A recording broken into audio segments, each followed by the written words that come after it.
We will try to, now is the week of beginning of the Slichot tonight, Be'ezrat Hashem. And the word Slichot mean to ask for forgiveness, to talk about yourself, to think about yourself. We should not change the word Slichot to tza'akot, to scream. So Slichot has been when you say it, to try to mean what you read, try to understand what you say, and try to become a better person. This is the idea of Slichot. It says in the parasha of this week, Shoftim, there is a very interesting law. It's called the law of going to war. War. Vaina in Russian. And we say that there is a certain of a procedure who is entitled to go to the war.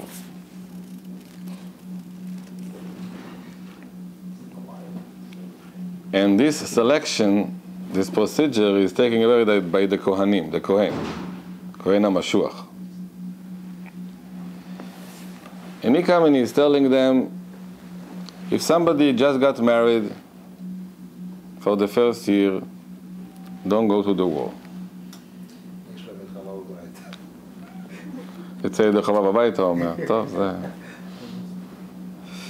The second one say, the second category, if somebody built a new house and didn't live inside. The third one, if somebody planted a field, so before we harvested. And then we come to number 4. Number 4, he says, if somebody is afraid of the war, go home.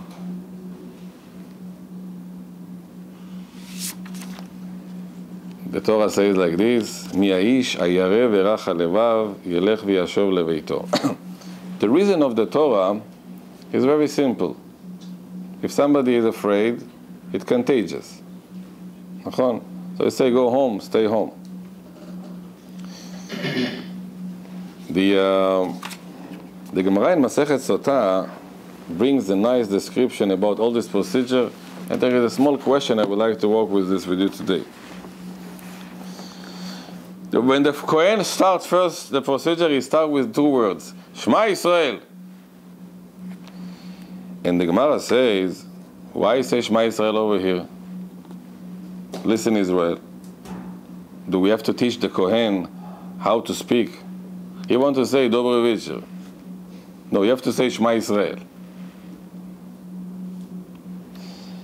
So, Amar Rabbi Yochanan Mishum Rabbi Shimon ben Yochai.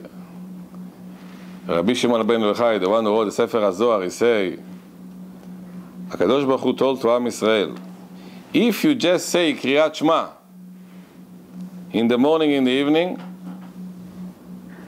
Ein atem nimsarim biyadam, you're going to win the war. I don't want you to make all the mitzvot of the Torah in order to win the war.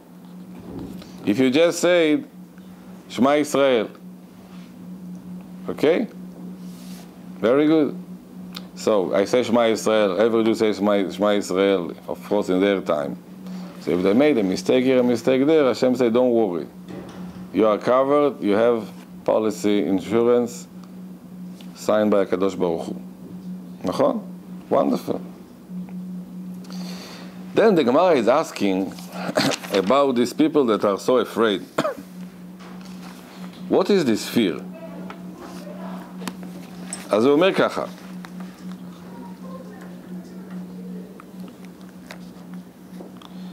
what is the idea of who is the person who is afraid? What is afraid of what? Rabbi Akiva Omer, very simple. He doesn't know how to fire, how to shoot with a gun. He doesn't know how to handle a spear or a spear or something. He doesn't know, he's not a soldier. So you say, no, let me to read Tehillim, I read Tehillim, but in order to be a soldier, you have to go through a kind of basic training. Tironut is called in Hebrew. Rabbi Akiva Omer is not trained. He say, you take me for what? You give me the rifle, I'm going to shoot it the upside down. I'm going to shot myself. I don't know what is how it works, and I don't know how to fish the target. So what do you give it to him? So Rabbi Akiva says he's afraid because he's not trained. אומר רבי עקיבא, הירא ורח כמשמעו שאינו יכול לעמוד בקשרי המלחמה ולראות חרב שלופה. He doesn't know. רבי יוסי הגלילי אומר, no. If somebody is afraid, he's afraid of the sins that he has.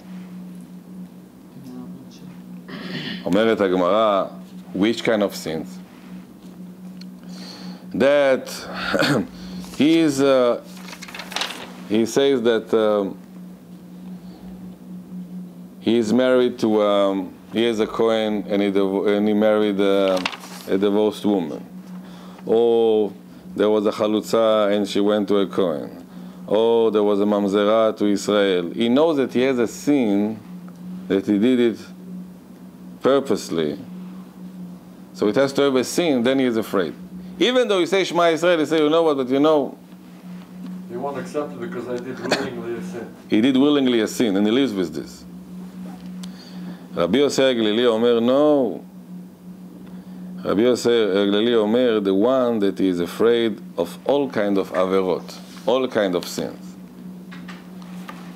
אומרת הגמרא, what's the difference? The first rabbi say a sin, and he say a sin. Rabbi Akiva say about train, but both rabbis say, Rabbi Yossi, he say the difference between about a rabbinical violation, not from the Torah. He doesn't follow a rabbinical violation. אומרת הגמרא, like what? If, when he puts tefillin, he say bracha, and then he has to put the hand, נכון? After he put the hand, his wife called him. And she said, don't forget to bring milk. The baby needs pampers. And he said, don't worry.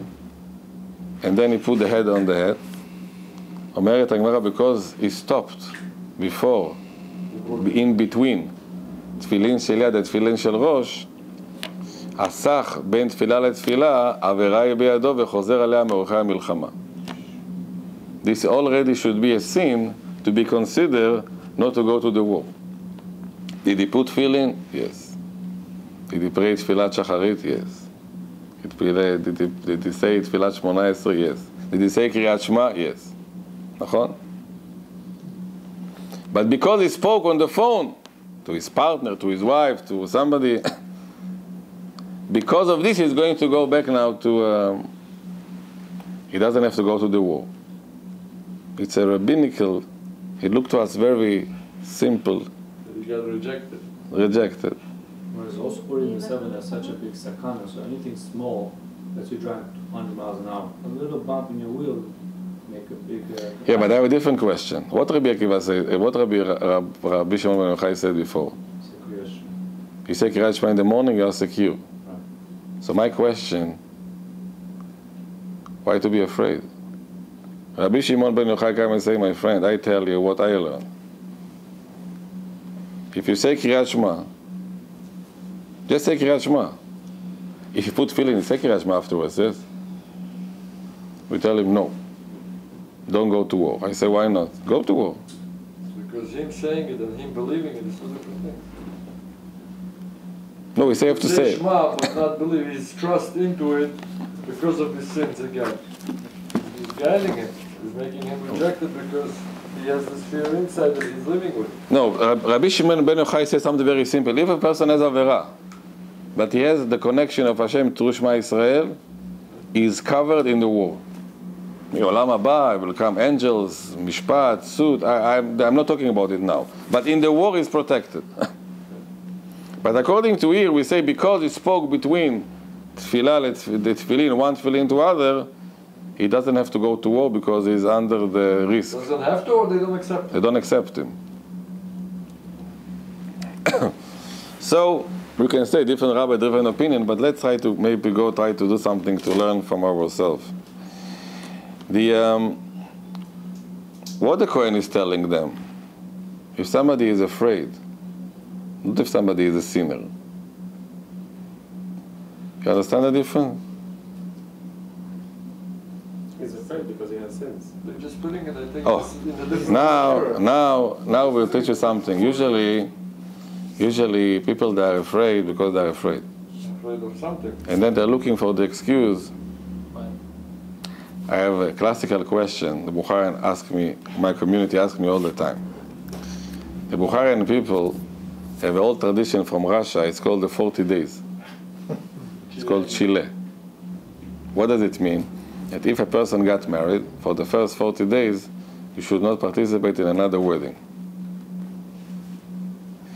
And of course, these 40 days, and not just the Bukharian, just other Sephardi communities.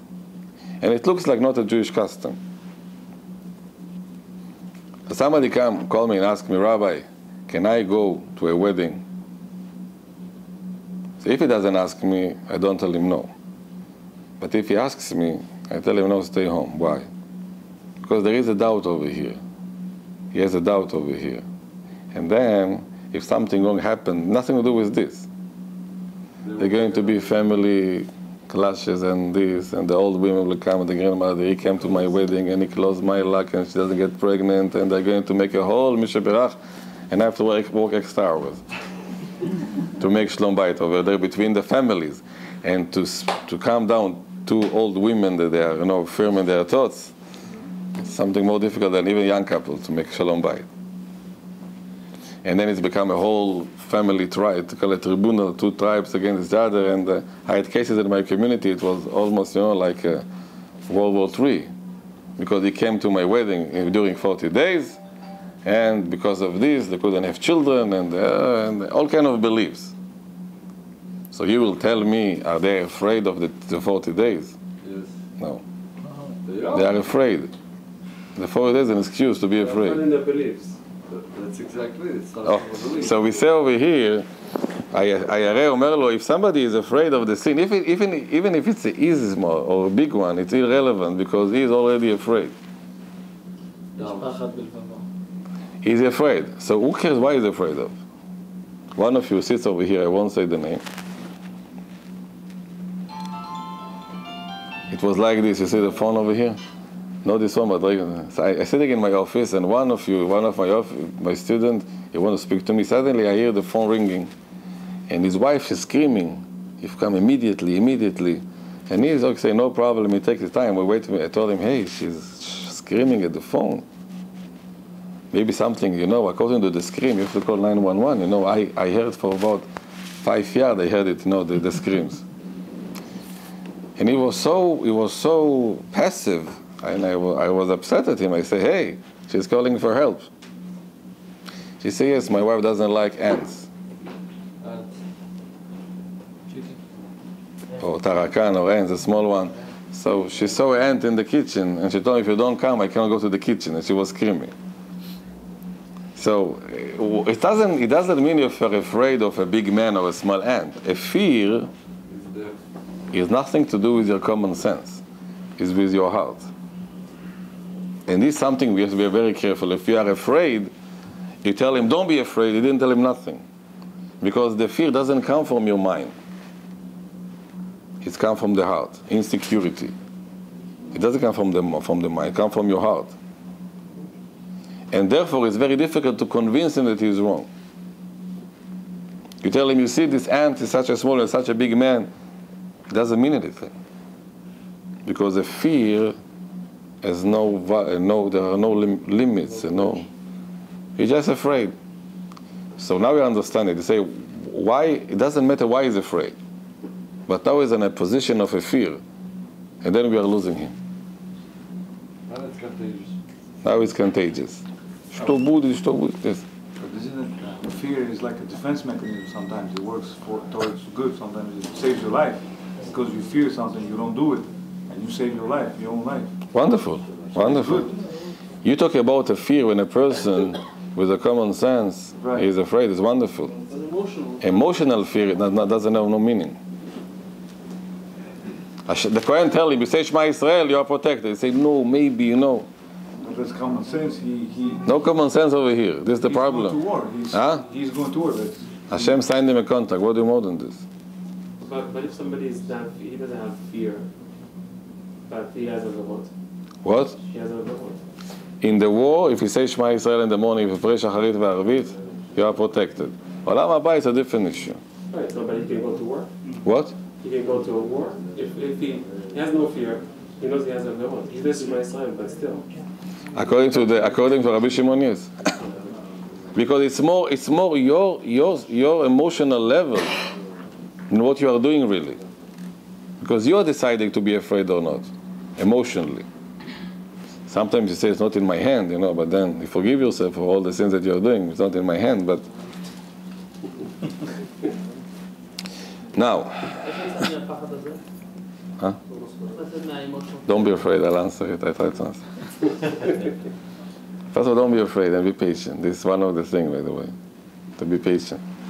So, what is the concept? If he is afraid, he's going to lose. Why? Because he signed in his mind already, I am afraid I'm going to lose. So it's important what sin did he commit? No. It's important, the fear, now we become a different sin. אומרת הגמרא, the reward of a mitzvah is a mitzvah, a reward of a sin is a sin. What's the reward of a sin? The fear of the sin. It's the end of the world. I'm not going to make it. I'm going to lose. Now, if you really want to make a tshuva, you tell to Avera, I did Avera, but I don't feel I belong to you, and I won't do it again. And then you disconnect yourself.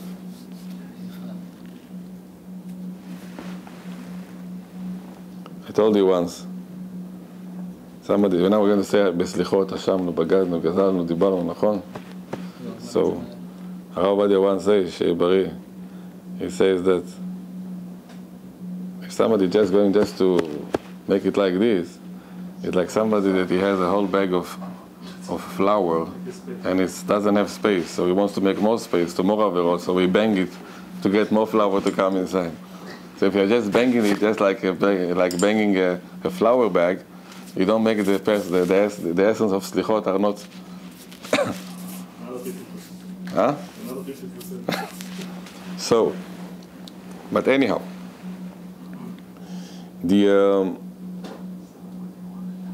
so there is a mitzvah not to be afraid. Now you tell me, Rabbi, as you say, it's good to be afraid. Have a fear of God from respect. We spoke last week. It's wonderful. Not even if you go on the street. If somebody's gonna attack you, or you have to. If you're not afraid, you put yourself in danger. For example, late at night, if you go, not supposed to. Common sense, right? But if somebody goes out before he goes home, before he goes out, he's wearing a bulletproof thing. He take in his hand this protection thing. He take two pistolets, and he take all kind of thing because he's leaving the house to go to the store to buy milk and bread. He has issues with fear. Yeah. You understand? Not with fear. So it's all kind of. But to be afraid of Hashem we have to be afraid of Hashem from respect. But to be afraid of the Yetzer Hara, it's a sin. You understand? What the Yetzer Hara is telling us all the time? You are a failure. You are a Rasha. You cannot do it. You even don't try. I'm stronger than you. You failed. Close the case and go home. Go retire. This is the Yetzer Hara tools to make us weak. And if you really listen to him, you say, of course you're right, I made a sin, I'm afraid. We tell you, hey, no. Nobody is over here. You made a sin, no problem. It's a problem, but not problem because you made it already. Now the aftershocks. The guilt feeling. Don't deal with guilt, because it's going to kill you, God forbid. Don't be afraid of this. Just say, I failed, I'm going to become a better person tomorrow, not bitter, a better person tomorrow. I told you once, we have to learn from the Yetzer Hara. We say in Tfilat Arvit, that you have to say, the Yetzer Hara milfanenu ma'acharenu. You woke up one day in the morning, and you become Eshet Chayil. You clean the house, and you pray Shacharit, and you make a wonderful dinner, and you pray Tehillim, and you went to help your mother-in-law, and you call your husband 3 times how he feels, and the house is clean, and you feel good, and everything is good, and the kids came, and you feel wonderful. And you tell to yourself, and your husband, everything is okay, and you go to sleep, and you say, Baruch Hashem, now the Yetzer Hara is over. You wake up the next day, you don't have to do nothing. The Yetzer Hara come and tell you, you're a waste of time, you cannot do it, But yesterday I warned you. The Yetzer Hara went home, and you wake up in the morning fresh, like nothing happened.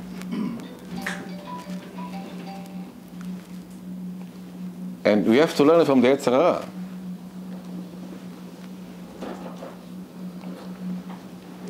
The children like to see, they like to show them cartoons with all kind of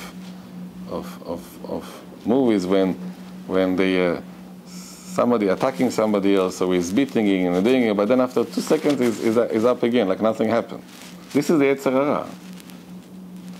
And you have to learn the same tactic from it. Why the Yetzer Hara doesn't have guilt feeling that yesterday we won him yesterday? We say, yesterday was a fight, you won, today I want to win. So let's learn from him in a reverse psychology. You tell the Yetzer Hara, you see how you woke up in the morning, Dev, I'm going to fight with you again today. You have to take in a reverse psychology, because we have to understand that the worst punishment of a sin, when you start to have all your thoughts, the end of the world, and nothing I can do. And you go back, to the creation of the world,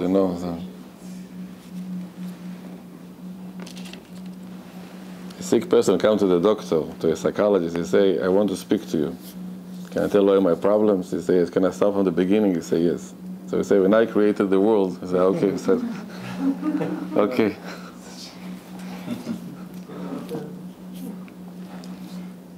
When he created the world, he started. The idea of fighting with the Yetzer Hara is not to win all the time.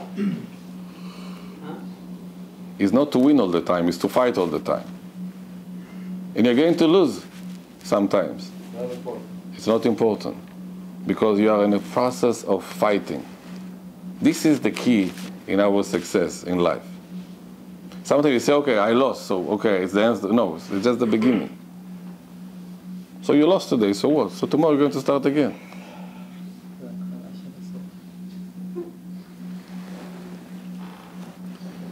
In Israel, there is all kind of saying that they give them, Israel, a lot of tension over. They say, I was the last year, somebody told me something, he say, Sof ha'olam yemina. It's the end of the world, you have to go right to continue. So it's the end of the world, but Sof ha'olam yemina, you have to continue yemina. And it's a very interesting thing, the way to deal with pressure. So the Sof ha'olam, but take another right, it never ends. And it's so true how to deal with this pressure, because sometimes the pressure and your mistakes paralyzes you. You call it through guilt, through this, and you are tired, and it makes you more tired. And the Yetzer Hara wants you to feel that you are. So what the Kohen tells them when you come to the war? You say, Shema Israel, you are protected. Yeah, but don't worry. Because if you start to ask questions, you are losing. You understand how it works? So you say Shema Israel in the morning, continue. Why? Because you are connected. It's okay. It comes slowly, slowly. Hashem has patience. We don't know, but He has patience. There are all kinds of religion around us that if somebody is a very committed to their religion, they call him that he never made a sin. In his life, he was saint already. In Judaism, it doesn't go like this. In Judaism, as more religious that you become, as more the Yetzer Hara is stronger. The Gemara says when a person, after 120 years, the tzaddikim coming to Gan Eden, and they see the Yetzirah, they were fighting like us, and they see a mountain like the Everest. And Hashem will say, you see, you cross this mountain. You say, we? This mountain? And the Reshaim are coming, and they see the Yetzirah, and the Yetzirah is like, it's like a small pile, something, by 5-6 inches. So you couldn't cross it? So no, we couldn't cross it. And they're crying. Why? Because in Judaism, it's not the idea to win all the time the Yetzirah. It's to fight the Yetzirah. Fight it fair. The fighting. This is what makes you a stronger person. Then again, the more religious, the stronger the fight. Okay. It's the level of itself gets higher. That's what they're talking about. In business, it makes a lot of sense. As more business that you make, as more risks you are. And the more headaches you get with it. So it's a part of this. But nobody stop make business. Exactly, that's it. So we have to in spirituality the same thing. The bigger the level, the higher the risk, the higher the headaches. If you are selling nails, if you are selling milk, if somebody took one nail, so you lost 1 cent. If someone take this kind of diamond in this side, it can be 100,000. few hundreds of thousands of dollars. It's small change, But if you are selling one and you're selling here, you can make more. But it goes everything in life, in spirituality too. So we're in a fight. Are you promised to win all your fights in life? No. You are promised to try. And to get Siyata Deshmaya. And fights make you more sophisticated and powerful. You understand your mistake and you continue. It says that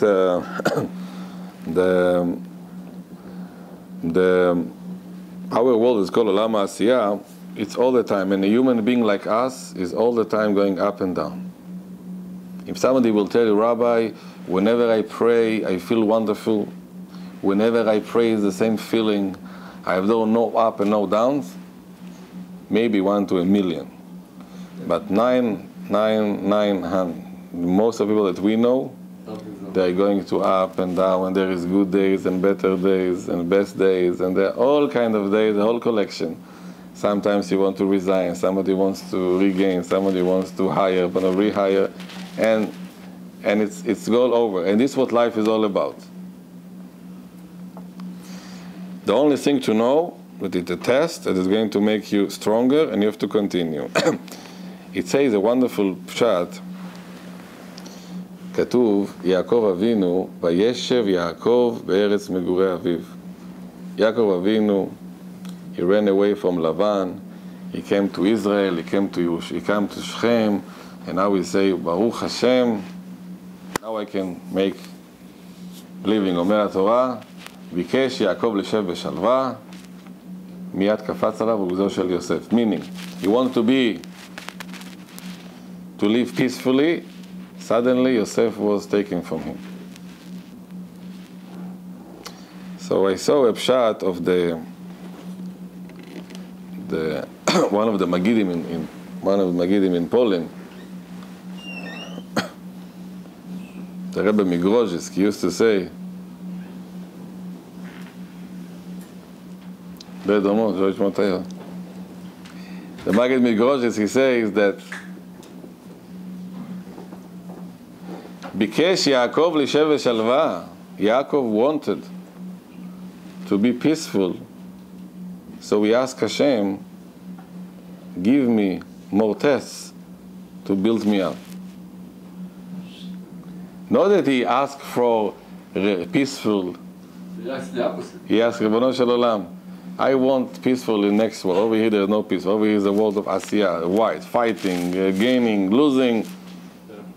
So he said, Ribono Shel Olam, please, next world, okay, I'm going to rest over there, nobody will bother me, hopefully. So he asked for the challenge? He asked for the challenge. ככה הוא מסביר, this we ask.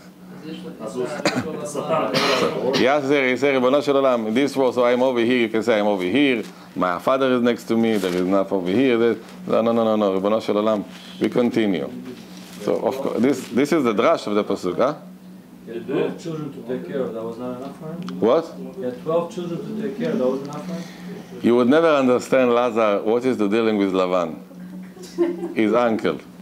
It's to still with an uncle that lies to him 3 times a day, not once a year. Father-in-law. So, but and when the Yaakov is asking, he say, "Why are you doing it to me?" He tell him, "You don't understand me," and he start to give him a mishberach. And when he sees Yaakov afterwards, he say, "I want to kiss you and hug you," and he prepared the whole knife to kill them, to slaughter them. So, if somebody sit with Lavan for many years and stay normal, it's when he come to Israel, it's like, just to raise 12 children is like nothing. There is father over there, Yitzhak is over there, protected, everything is okay, and the Nevuah, Ruach HaKodesh, America, Israel. So there was a Rosh Yeshiva there is a Rosh Yeshiva in Israel. I happen to know, a very big Talmid Chacham, and once he said that, he told us a story. He said that he was in after he got married, he went to learn in the kollel, and he was sitting and he couldn't learn. Shlom bayit issues and money issues and in-laws issues and these issues. He couldn't learn. And he felt that he cannot. So he went to his rabbi, Rab Shlomo Zalman Auerbach, Zeh Tzadik Livracha. And he told him, "Rabbi, I am torn to pieces. I cannot learn. What should I do?" So the rabbi told him a story of somebody came, he took a very nice material, and he went to the tailor and he said, "Please make it for me a nice suit." And the tailor started to make all kind of lines over there, and he started to cut it to pieces. So he said, "What are you doing? Why are you cutting it to pieces? I gave you a whole thing." He said, "Don't worry." And then he took one piece and another piece and another piece, and slowly it's become a beautiful custom. So he told him the only way to come from material to a custom is by cutting and by sewing and by making mistake, and over here and you make. This is the way in life. There is no easy way, and this is what life is all about. And this is what we are in this process all the time. And Baruch Hashem, he went to yeshiva, he went to the kollel. Now Baruch Hashem is a big Rosh Yeshiva in Yerushalayim, and Marbitz Torah. And he tells the story to his own student. He says, sometimes you come to a point in your life that you cannot continue. You say, "Finished, I am..." Huh? Very easy to say, yes. The Gemara in Masechet Avodah Zarah brings a few cases about people that in 1 hour gain their portion in Gan Eden. I told you once about Elazar ben Durdia, over here Shalom ben Ktia, and whenever it says over here that there was a voice from heaven when he dies, and he say, "U'mzuman lechaya olam haba." All his life he was a sinner. One last hour in his life he did tshuva, and he became end olam haba. And it says over there, "Bacha Rebbe, ve'amar yesh koneh olamo b'shעה achat." Rebbe was crying, Rabbi Yehuda Hanassi. So the Maharsha asking, why Rabbi Yehuda Hanassi is crying? Last hour he made tshuva, he went to Gan Eden, why is crying? So the Maharsha brings something beautiful. The Maharsha says that, Rebbe says, there are two kinds of Gan Eden. There is Gan Eden that you win, and Gan Eden that you gain. Gan Eden that you win is a very minimal Gan Eden. Gan Eden that you gain is much higher level. So Rebbe was crying, Omer the Maharsha, why he was crying? He said, this kind of potential, if he was put his efforts in Torah, which Gan Eden he used to have? Because if in 1 hour he won the lottery, if he put all his efforts, all his life, you know where he's going to be now. So Ubacha, he was crying about losing opportunity. And I would like to say another. Somebody asked me before, like Boris, and many asked me the same question, Rabbi, how can I take this fear out of me? Very easy, I agree with you. I want to wake up tomorrow morning and start to fight. How can I do it? So I give you one advice tonight, and hopefully another next week. Until Rosh Hashanah, I'm going to make it Bezrat Hashem. training. The advice is, if you're in a crisis, look at the future. Don't look at today time. Look in the future. And all kind of levels. I'll give you two levels of this. One level, very simple one. There was a couple, they got married and they got the most important, they had a wish, they fell in love with a nice piece of unit, furniture, with a mirror, with something very special one. And both of the parents put a lot of money to buy for them, to make them happy. One day, by mistake, after a few months, by mistake, it fell down and was broken to pieces. So the wife became very upset and was crying, and the husband was very quiet. So she told him, tell me, why you are not, how it works for you like this? He said, I'll tell you later. After 2 days, she asked him, he said, I'll tell you later. Then she forgot about it. After 6 months, he came and told her, you remember the mirror? What? The mirror? Ah, yes. You remember it was broken? Yes. What do you want? You asked me to tell you why I wasn't, what? Do you feel something now? I said, it's okay. Kaparat averot, kaparat avonot. I don't feel anything about it. So he said, when I saw the mirror broken, at the beginning, I was very upset. Then I thought to myself, what I'm going to seek in 6 months, is it going to be important to me or not? So now wait 6 months pass and I'm asking you. And you say, for this to get to pass, Hashem will give us another one. So when you put something in perspective, you can feel much better. When we sit in Haggadah Shel Pesach, what do we say? We go 3,000 years ago, we say, wait a minute, where is Egypt, where is us? But when you get a perspective of 3,000 to 4,000 years, you understand more or less that, so there are problems. So there is somebody who was threatening us today with this problem. It was not the first and not the last. You get a whole list of kind of people who try to make harms to Am Israel, but they couldn't do it. But when it happened to you, you are in pressure. You are in a big pressure. So now, first take it in perspective. And for this, there is a wonderful Gemara in Masechet Tamid, Daf Lamed Bet. Alexander Makedonsky, he came to Eretz Israel, and he met with the rabbis, and he told them over there 10 questions. One of them, he asked them, first of all, asked them, and asked, there's something else, just for the, it's not the issue, but it's interesting. He asked them, when the sun go around the earth, or the earth around the sun, when they go the cycle, so when you see it's up and down, and right and left. So he asked the rabbis, when it goes around the earth, is it going in a circle, or it's not in a circle? Is the length or is the height of the sun is all the time the same around the earth or not? So they told him no. They told, how do you know? They told him, when there is a sunset, we can look at the sun and see it with eyes. And it's in the middle of the day. We cannot look at it. So it means it's closer. So we have very interesting. So he asked him another question. He said, okay. It says in the Torah, "Bereshit bara Elokim hashamayim ve'et haaretz." He says it's a mistake. When you build a house, you start from where? The foundation or from the roof?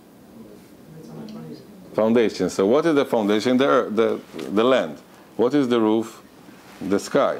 Why it says that first God created heaven, then earth? Why the sky first? So I told him it's very simple, because the foundation is over there. They told him in Judaism, we look at this world as the head of the thing. From the foundation is in Gan Eden. We're here for 67 years and we're going back over there. If our neshama in this world for the last 6,000 years, whatever years this world was, just 70 years, 8 years is going to be over here, then it's going to go back. The foundation for us is the next world, not this world. This world is for us like like a corridor, like a hallway. So we don't look at this world as the foundation, so if somebody over here say, I built a house, I feel good, doesn't mean anything. Hurricane Bill can come and send him to Sweden and for the next visit. Lo aleinu. So the one of the thing to deal with the Yetzer Hara, when he comes to tell you about the Yetzer, how much it's good to make a sin and to give up and to be this, you tell him, hey, here in this world, we are guests. And whatever you're going to give to me, I cannot take with me. As the Torah says, שבשעת פטירתו של אדם לא מלווים לו לא כסף ולא זהב ולא אבנים תורת המרגל אלא תורה מצוות ומעשים טובים. When a person passed away this week, we had to have there was a big tragedy in our community. One of our members, her nephew, he passed away in a very tragic car accident, and we spoke a lot about it. It's how to deal with this kind of how to explain, how to talk, and the understanding is that this world is very temporary, and it doesn't worth it. So when the Yetzer Hara come and give you his attack, tell him, you know, Yetzer Hara, you are with me just a short time. I have to worry about my future, and my future is not with you.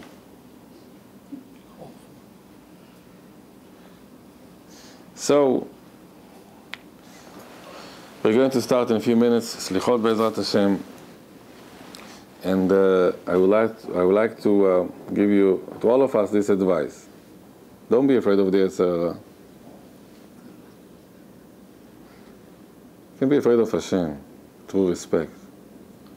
But and if the Yetzer Hara is really put pressure on you, tell him that you do your job, let me do my job. And eventually, the Gemara says that the Yetzer Hara is praying, listen something carefully, that you should not listen to him.